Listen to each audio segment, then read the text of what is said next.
Fala pessoal, tudo bom com vocês? Pastor Cristian de novo na área para a nossa leitura da Palavra de Deus e que assim sejamos transformados através dela.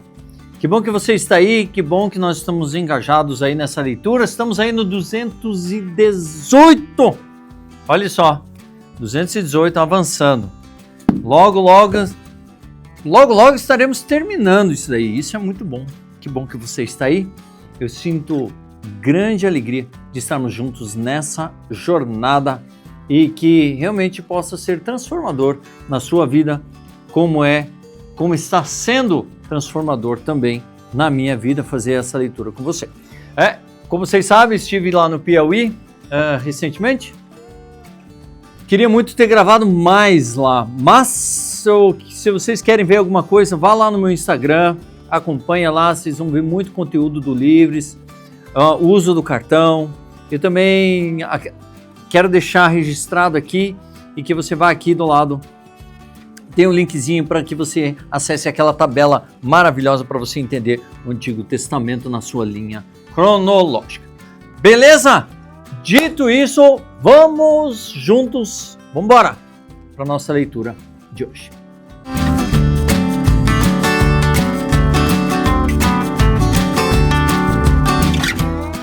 Muito bem, estamos aí no dia 218, saindo de um calor lá do Piauí para um frio, agora tem que usar aquecedor, eu estava tão feliz naquele calor lá, eu gosto muito de um calorzinho, de noite dá para puxar uma manta para dormir, então bem tranquilo, mas temos que voltar para a nossa família e a nossa casa. Mas isso não quer dizer que não volte outras vezes lá. Estamos nos programando para ir para Delmiro Gouveia, lá em Alagoas. Lá queremos fazer um impacto, assim, grande. Então, se você quer, você pode ir lá no Livres, fazer a sua inscrição e participar junto conosco. E nos encontrarmos lá. Se você participa aqui, se é inscrito aqui no canal, numa dessas a gente até se vê lá. Vai que você fala assim, ó, eu assinei o teu canal, faço parte e eu estou aí com você. Nossa, seria muito legal a gente se conhecer, beleza? Mas, pegue a sua Bíblia, agora vamos focar na nossa leitura de hoje. Estamos em Esdras 3:1 e, caso você não tenha essa Bíblia aqui, você pode pegar a tua Bíblia normal e acessar lá através do que eu tenho na descrição aqui, do que nós lemos no dia, beleza? Já pegou tua Bíblia? Tá pronto? Então vamos lá. Esdras 3:1, 4, 24. Quando chegou o 7º mês e os filhos de Israel já estavam morando nas suas cidades, o povo se reuniu como um só homem em Jerusalém. Então levantou-se Jesua, filho de Josadaque, e seus irmãos sacerdotes, e Zorobabel, filho de Sealtiel, e seus irmãos edificaram o altar de Deus em Israel para oferecerem holocaustos sobre ele, como está escrito na lei de Moisés, homem de Deus. Firmaram o altar sobre as suas bases e, apesar de estarem sob o terror dos povos de outras terras, ofereceram sobre ele holocaustos ao Senhor de manhã e de tarde. Celebraram a festa dos tabernáculos, como está escrito, e ofereceram holocaustos diários, segundo o número ordenado para cada dia. Depois disso, ofereceram holocausto contínuo e os sacrifícios das festas da lua nova e de todas as festas fixas do Senhor, bem como os sacrifícios dos que traziam ofertas voluntárias ao Senhor. Desde o primeiro dia do 7º mês, começaram a oferecer holocaustos ao Senhor, embora ainda não estivessem sido postos os fundamentos do templo do Senhor.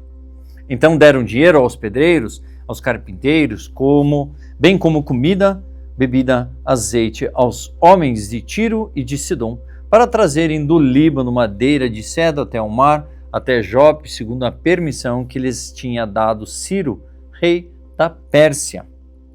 No 2º ano, depois que eles voltaram à casa de Deus em Jerusalém, no 2º mês, Zorobabel, filho de Saltiel, e Jesua, filho de Josadaque, e os seus outros irmãos sacerdotes e levitas, e todos os que voltaram do cativeiro a Jerusalém puseram mãos a obra e construíram levitas com mais de 20 anos e constituíram, e construíram levitas. Eu falei, nossa, quem que constrói um levita? Só se for Deus, né? Tá. Constituíram levitas com mais de 20 anos para supervisionar a reconstrução da casa do Senhor. Então se apresentaram Jesua com seus filhos e os seus irmãos, Gadmiel e seus filhos e filhos de Judá, para juntamente supervisionarem os que faziam a obra da casa de Deus, bem como os filhos de Enadad, seus filhos e seus irmãos, os levitas. Quando os construtores lançaram os alicerces do templo do Senhor, apresentaram-se os sacerdotes, paramentados e com trombetas, e os levitas, filhos de Asaf, com símbolos para louvarem o Senhor, segundo as instruções deixadas por Davi, rei de Israel. Cantavam responsivamente, louvando e dando graças ao Senhor com estas palavras: Ele é bom, porque a sua misericórdia dura para sempre sobre Israel. E todo o povo jubilou com altas vozes, louvando ao Senhor por terem sido lançados os alicerces da casa do Senhor. Porém, muitos dos sacerdotes, levitas e chefes das famílias já idosos, que tinham visto o primeiro templo, choraram em alta voz quando diante de seus olhos foram lançados os alicerces deste templo. Muitos, no entanto, levantaram as vozes com gritos de alegria, e assim não se podiam distinguir as vozes de alegria e as vozes de choro do povo, pois o povo gritava tão alto que as vozes se ouviam de longe. Quando os adversários de Judá e Benjamim ouviram que os que haviam voltado do cativeiro estavam reconstruindo o templo ao Senhor, Deus de Israel, aproximaram-se de Zorobabel e dos chefes de famílias e lhe disseram: Deixe-nos ajudar na construção, porque buscamos o mesmo Deus que vocês buscam. Já temos oferecido sacrifícios a ele desde os dias de Esar-Adom, rei da Síria, que nos fez vir para este lugar. Porém, Zorobabel, Jesua e os outros chefes de famílias de Israel responderam: Vocês não têm nada a ver conosco na construção do templo do nosso Deus. Nós mesmos sozinhos vamos construí-lo ao Senhor, Deus de Israel, como Ciro, rei da Pérsia, nos ordenou. Então o povo da terra começou a desanimar o povo de Judá, perturbando-o no trabalho de construção. Contrataram conselheiros para frustrar o plano deles. Fizeram isso durante todo o reinado de Ciro, rei da Pérsia, até o reinado de Dário, rei da Pérsia. No começo do reinado de Assuero, escreveram uma acusação contra os habitantes de Judá e de Jerusalém.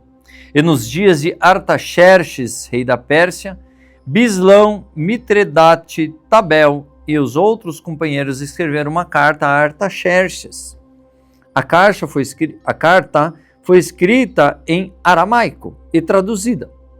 Reum, o comandante de Sinsai, o escrivão, escreveram uma carta ao rei Artaxerxes contra Israel e Jerusalém. Os que escreveram foram Reum, o comandante, Sinsai, o escrivão, e os outros companheiros, Dinaitas, Afarzaquitas, Tarpelitas, Afarzitas, Arquevitas, Babilônios, Sussanquitas, Deavitas, Elamitas e outros povos que o grande e afamado Osnapar deportou e fez habitar na cidade de Samaria e em outros lugares desde o lado de Eufrates. Eis o teor da carta endereçada ao rei Artaxerxes. Ao rei Artaxerxes, de seus servos, homens deste lado de Eufrates, e em tal tempo, seja de conhecimento do rei que os judeus que saíram daí vieram a Jerusalém. Eles estão reconstruindo aquela cidade rebelde e má. Estão restaurando as muralhas e reparando os seus fundamentos. Saiba ainda o rei que se aquela cidade for reconstruída e as muralhas forem restauradas, eles não pagarão os direitos, os impostos e os pedágios e assim causarão prejuízo ao rei. Agora, como somos assalariados do rei e não queremos ver a a desonra dele, por isso mandamos este aviso ao rei, para que faça uma investigação no livro das crônicas de seus pais, e nele o rei descobrirá e saberá que aquela cidade foi rebelde e danosa aos reis e às províncias, e que nela tem havido rebeliões desde os tempos antigos. Por isso a cidade foi destruída. Portanto, informamos ao rei que se essa cidade for reconstruída e as suas muralhas forem restauradas, o rei não terá mais a posse das terras deste lado do Eufrates. O rei mandou a seguinte resposta: a Reum, o comandante, a Sinsai, o escrivão, e aos seus companheiros que moram em Samaria, bem como aos demais que estão além do Eufrates, paz. A carta que vocês nos mandaram foi lida com clareza na minha presença. Por ordem minha, fizeram uma investigação e descobriram que desde tempos antigos aquela cidade tem se levantado contra os reis e nela ocorreram rebeliões e tumultos. Também houve reis poderosos sobre Jerusalém que dominaram toda a região além do Eufrates, aos quais foram pagos direitos, impostos e pedágios.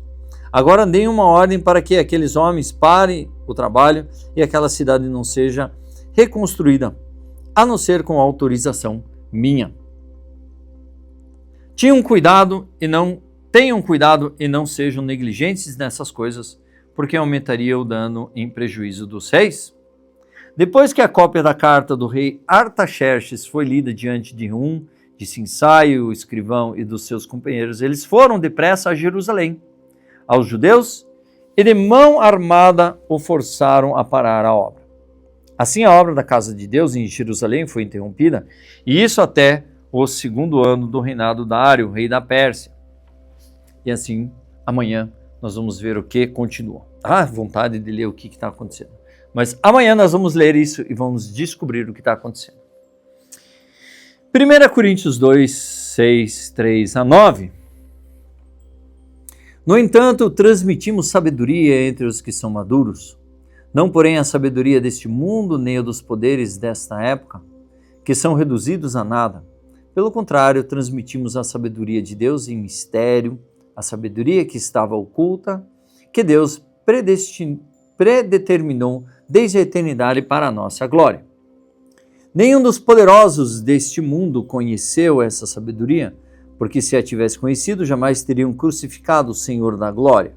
Mas como está escrito, nem olhos viram, nem ouvidos ouviram, nem jamais penetrou em coração humano o que Deus tem preparado para aqueles que o amam. Deus, porém, revelou isto a nós por meio do Espírito, porque o Espírito sonda todas as coisas, até mesmo as profundezas de Deus. Pois quem conhece as coisas do ser humano, a não ser o próprio Espírito humano que nele está?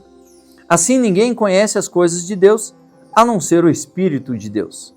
E nós não temos recebido o Espírito do mundo, e sim o Espírito que vem de Deus, para que conheçamos o que por Deus nos foi dado gratuitamente. Disso também falamos, não em palavras ensinadas pela sabedoria humana, mas ensinadas pelo Espírito, conferindo coisas espirituais com espirituais. Ora, a pessoa natural não aceita as coisas do Espírito de Deus, porque lhes são loucura. E ela não pode entendê-las, porque elas se discernem espiritualmente. Porém, a pessoa espiritual julga todas as coisas, mas ela não é julgada por ninguém.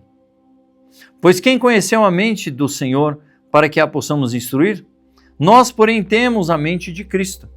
Eu, porém, irmãos, não pude falar a vocês como a pessoas espirituais, e sim como a pessoas carnais, como a crianças em Cristo.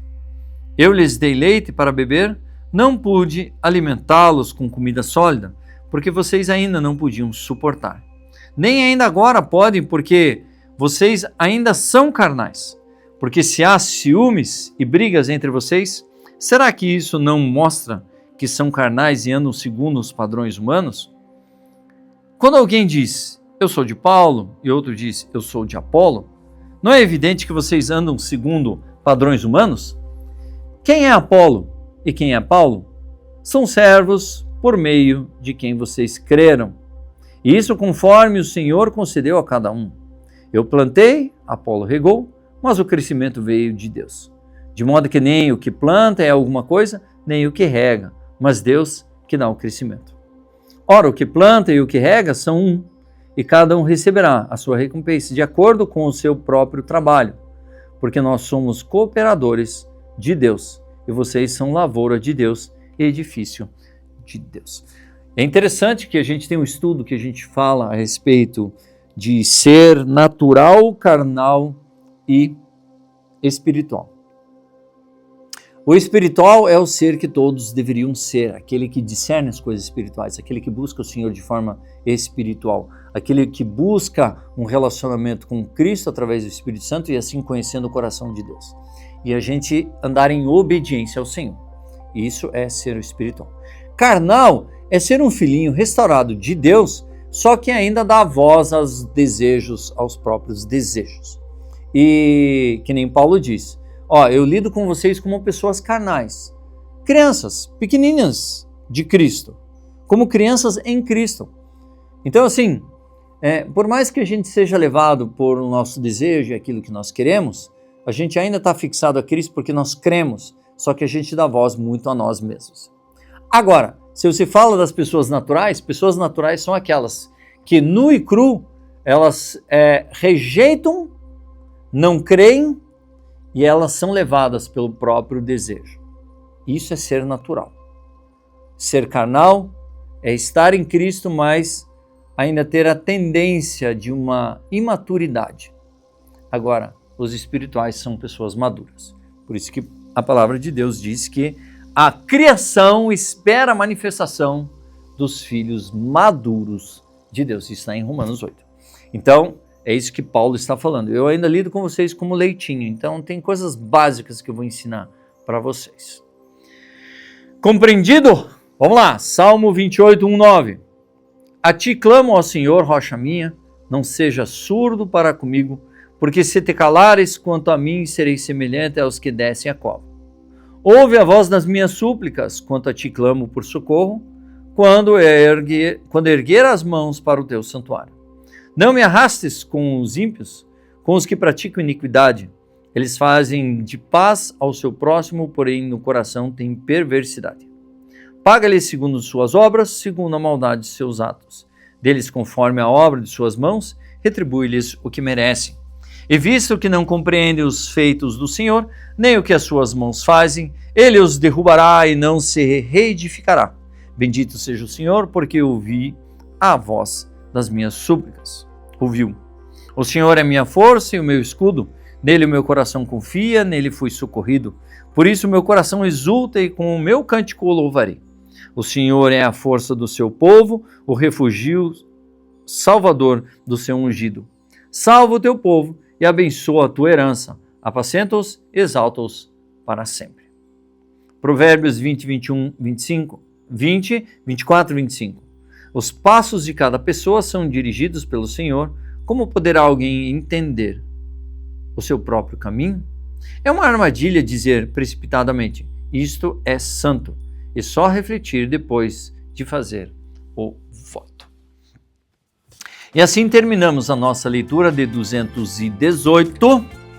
Amanhã é um pouquinho mais estendido, mas que bom que você está aí conosco. Fico feliz. Estamos curtindo agora um friozinho aqui em Curitiba. Estamos aí, uma aguinha. Saudades de estar com o povo lá em Piauí. Se você teve contato comigo lá em Piauí, que bom. Tenho saudades de você. Mas você que está inscrito do canal, se quiser fazer parte dessa missão, vá lá. Tem as inscrições, estão abertas para exatamente irmos para Delmiro Gouveia. Então, poderemos nos encontrar lá eventualmente. Mas, enquanto isso, vamos seguir firmes e fortes com a nossa leitura de cada dia. Deus abençoe você. Assine o canal, ative o sininho, dá um like, comente, compartilhe para os seus amigos, colegas, para que assim o YouTube entenda que isso é um conteúdo relevante para vocês. Deus abençoe e nos vemos amanhã.